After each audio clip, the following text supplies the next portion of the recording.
Right, so we're at a biohacking lab in Tehachapi, California, and we're just outside the Mojave Desert. And what brings you here? So I'm here, actually, I'm a television producer from Los Angeles. I work in creative development, and a short time ago, several people of the biohacking community and Grinders, we came together and put together a television show and pitched it in Hollywood. And we're hoping that we were going to be making a series on the world of biohacking and Grinders. And what's the name of your the name of your show?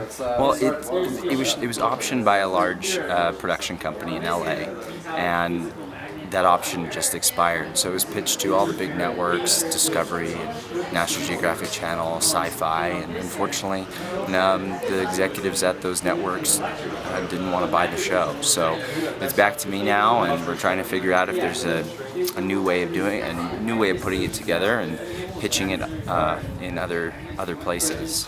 And but what's the name of the show? It was Grinders. Oh, it's called Grinders. Okay. Yes. And how do you spell it? Is it like with a Z or anything exotic or just regular? Grinders.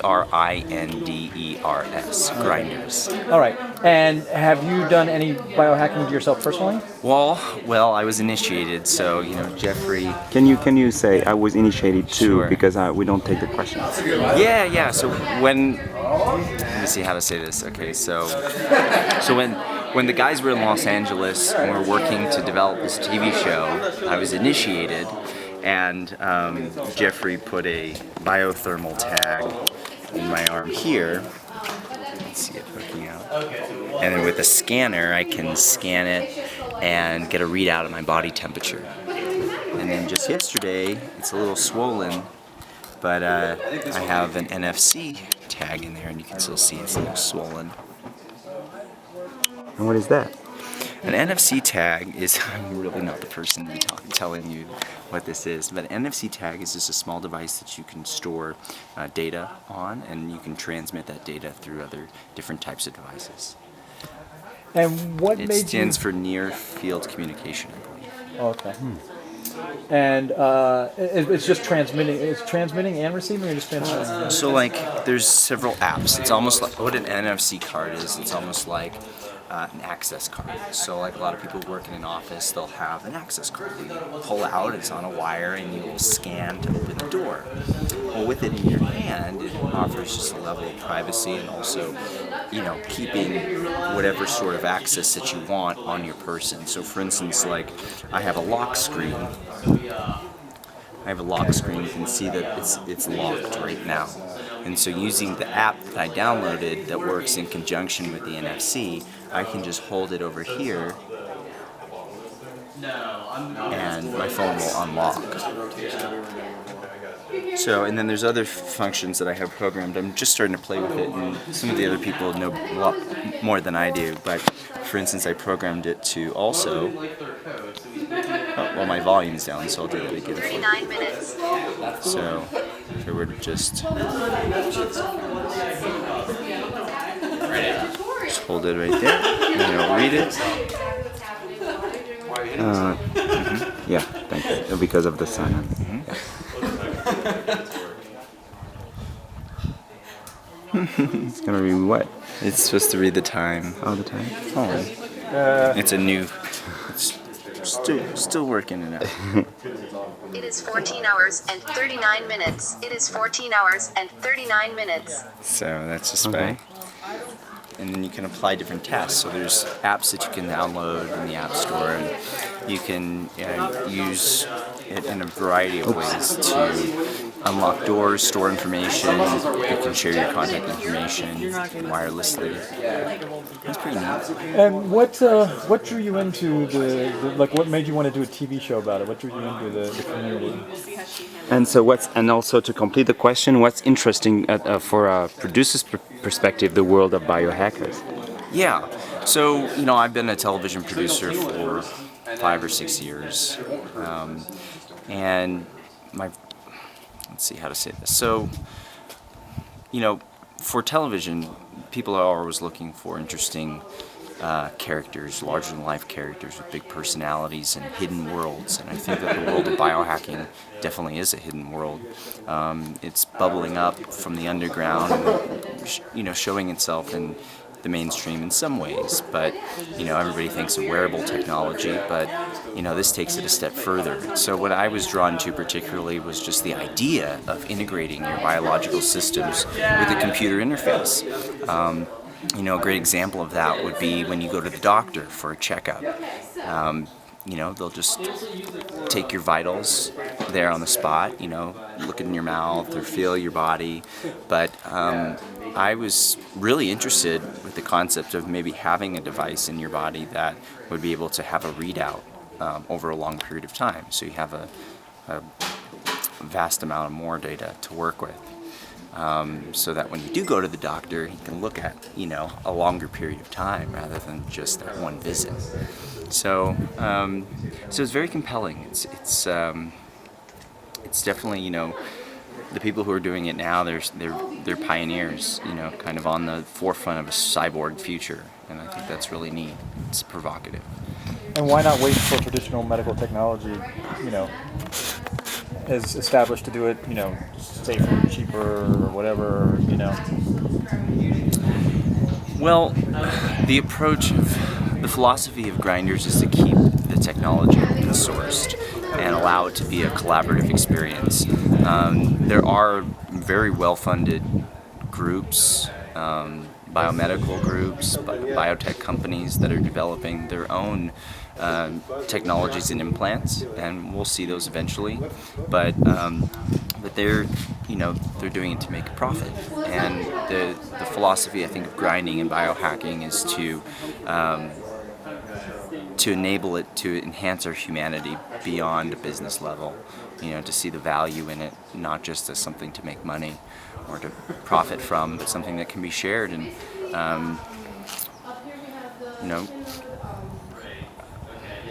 did I answer your question a little bit? Oh, very much so. Yeah, definitely.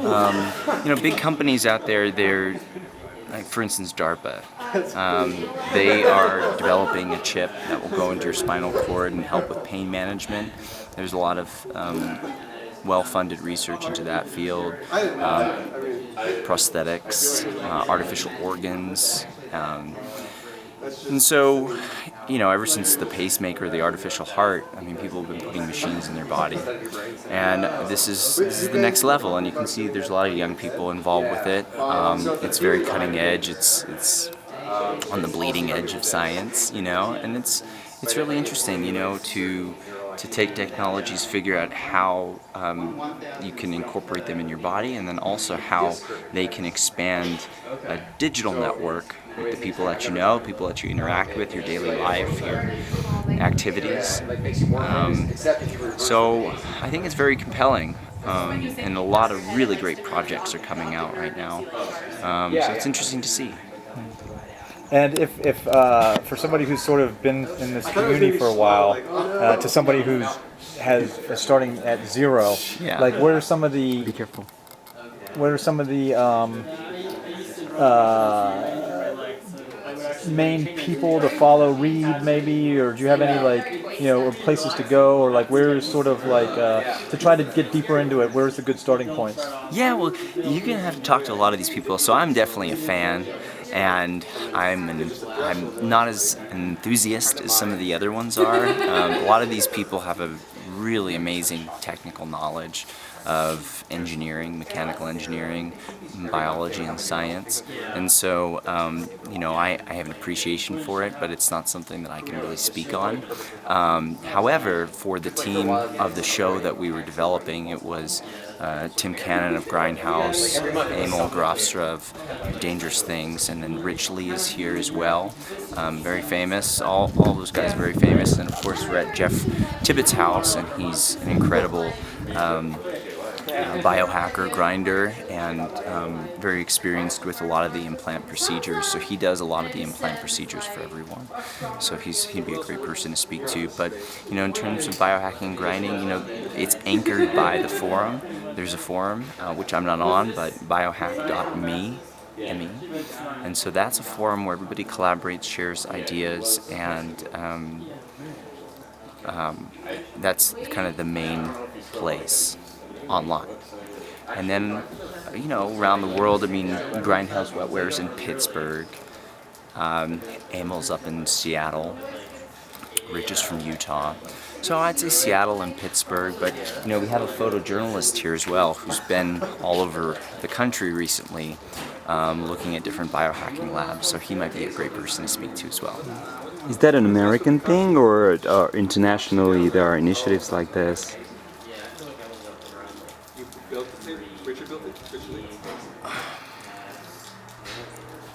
I mean, biohacking is definitely an international thing. It's also a cosmic thing, you could say. I think the idea is transcendence, to be able to transcend your biological limitations through an integration with machinery and technology. And I think that, I definitely think that biohacking has no boundaries. Do you think it could service humanity in a positive way, and if so, what's the good that can come from it?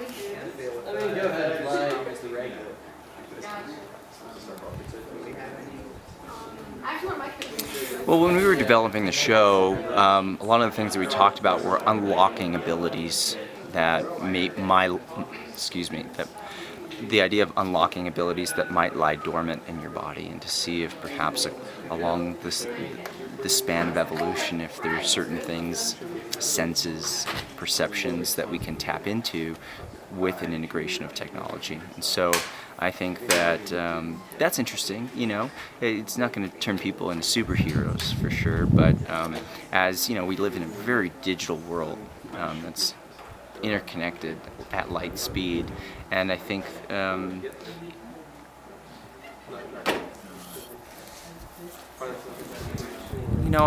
don't know where it'll go. I don't, things are moving very fast. In the last couple years alone, there's been an amazing amount of progress. And so, if you kind of compare it to